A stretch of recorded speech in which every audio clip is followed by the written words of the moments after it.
everyone. Good morning, good afternoon, and good evening. Welcome.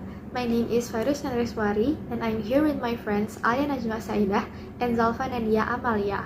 We are from 2023 I class, and in this video, as a project from Poetry Appreciation class, we are going to explain and present our analysis for the poem Sonnet 18, Shall I Compare Thee to a Summer's Day by William Shakespeare using the TPCASTT method. The first ones will be started by my friend Alya Najmah. Okay, start from the title. The Sonnet 18 expresses a deep prize for the beauty and eternity of love. The poet compares his lover to summer, who is often too short and imperfect. However, through this poem, he emphasized that the beauty of his lover will be eternal as long as this poem exists, making it unforgettable. And the next, the paraphrase. I will read the full paraphrase. Should I compare you to a summer day? You are prettier and more moderate in temperature. The strong wind shakes the beautiful buds of May. Summer's time is all too brief. Sometimes the sun shines too hot, and often the golden appearance is hidden. And every beautiful thing eventually loses its beauty because of coincidence or change in the nature of things. But your eternal beauty will not fade. You also will not lose the beauty that belongs to you. Death will not pause that you wander in its shadow. When you live on these timeless lines, as long as people can breathe or see, this poem will live, and in that way, it gives you life. And then the connotation will be continued by my friend Fairuz. I will be explaining the connotation analysis in this poem. First, the form of this poem is using the rhyme of A B A B C D C D E F E F G G and following the iambic pentameter pattern, which is the traditional Shakespearean sonnet form. Sonnet 18 uses several symbolisms. First, summer. It represents a beautiful season but short-lived, much like the human youth and beauty. However, the beauty here is described as eternal, transcending the natural cycle. The second one is death. It represents the power of time to erase youth, beauty, and life itself. In this sonnet, death is defeated by poetry. The third one is eternal lines. This symbolizes poetry itself, meaning that the sonnet is making the beauty last forever. Next one, illusions. Sonnet 18 indicates the classical concept of immortalization through art, explaining how the beauty will never die as it will live in this poem eternally. This aligns with the idea that art and literature could defy mortality. Next is point of view. Sonnet 18 is written from a first-person point of view, with the speaker directly addressing the beloved, creating a personal and intimate tone. The poet here is the one who immortalizes the beloved's beauty. Next, we have metaphor. We can see from the first line, Shall I compare thee to a summer's day, which is a metaphor as the beloved is being compared to the qualities of summer. Next, the eye of heaven shines. The eye of heaven here works as a metaphor of the sun. Nor shall death break thou wonders in his shade. His shade here works as a metaphor of the afterlife. So long as man can breathe or eyes can see here works as a metaphor of the readers of the poem who will give life to the beloved's beauty when reading the sonnet. Next is personification. Throughout the poem, we can see Shakespeare personifies natural elements. The first one is, rough winds do shake the darling buds of May. Winds are given the human trait of being rough that they can shake. The second one, his gold complexion dimmed.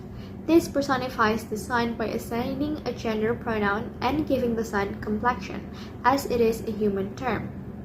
And the third one, death brake thou wonders in his shade, where death here is personified as something that can brag. Next is imagery. Shakespeare uses words that create pictures in the reader's mind, and in this sonnet we can find several visual imagery, such as sometimes too hot the eye of heaven shines, and often is his gold complexion dimmed. These lines create a picture of a sunny bright day and an often cloudy day. Next is hyperbole. Shakespeare uses exaggeration in "But thy eternal summer shall not fade," which is a hyperbolic in the sense that human beauty does not literally last forever and will in fact fade. Next one is alliteration. We can find several repeated sounds in this sonnet. The first one is the sound ch in line 8, by chance or nature's changing course untrimmed. And the second one is the repeated sound sh in line 11, nor shall death break thou wonders in his shade. The last aspect in connotation is repetition, where we can find it also in the last two lines in the sonnet. So long as men can breathe or eyes can see, so long lives this and this give life to thee. There's a repetition of the phrase so long in the last lines of this poem. The next ones will be explained by my friend. And the next, attitude. Shakespeare expressed affection and deep respect for the beauty of his lover, in contrast to the short summer. There is a sense of confidence in the promise that this beauty will survive through the poem itself. The tone shifted from a simple comparison to a statement of immorality, showing how powerful love and art are. And the next will be continued by my friend Nadia Zalfa. Shift. Before the shift in line 1 until 8, the speaker contrasts the beloved's beauty with the summer's day, emphasizing the fleeting and imperfect nature of summer. The shift in line 9, the speaker moves away from comparing the beloved to the imperfections of summer's day and begins to focus on immortality of the beloved's beauty. After the shift in line 9 until 14, the speaker introduced the idea that beloved's beauty will be immortal, not subject to the ravages of time of death, because it is preserved in the eternal lives of the poem. The shift changed the focus from temporary beauty to eternal beauty, highlighting the power of poetry to grant immortality. Title. The title of Sonnet 18, Shall I Compare Thee to a Summer's Day, serves as a crucial entry point into the poem's exploration of beauty and time. On the surface, it suggests a simple comparison, but upon deeper interpretation, it sets up of the poem's central argument that the beloved's beauty surpasses nature's impermanence and can be immortalized through poetry. The theoretical nature of the title engaged the reader in the contemplation and reinforced the poem's ultimate message of the enduring power of art to preserve human beauty beyond the limitation of time. Theme. Subjects and abstract ideas. Beauty. The poem centers on the beloved's physical and spiritual beauty, comparing it to a summer's day, but ultimately claiming that it surpasses nature. Time. Time is presented as a force that causes natural beauty to fade, but the speaker suggests that the beloved's beauty can transcend time. Nature. The imagery of summer, winds, the sun, and the changing seasons represents the natural world and its impermanence. Mortality.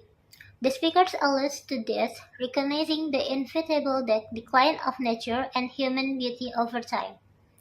Immortality. The poem explores the idea of immortality, especially through art, claiming that the beloved's beauty will live on forever in the speaker's poetry. Love.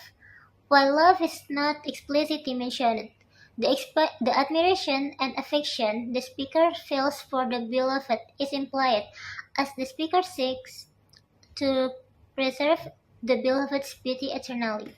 Overall theme. The central theme of Sonnet 18 is that while physical beauty and nature are subject to the destructive force of time, true beauty can achieve immortality through art, particularly through the enduring power of poetry. In a complete sentence, the poem suggests that although natural beauty and human life are fleeting, poetry can grant immortality to the beloved's beauty, preserving it forever beyond to the reach of time and death. That is all from us. I hope our explanation can be understood clearly. Thank you for watching.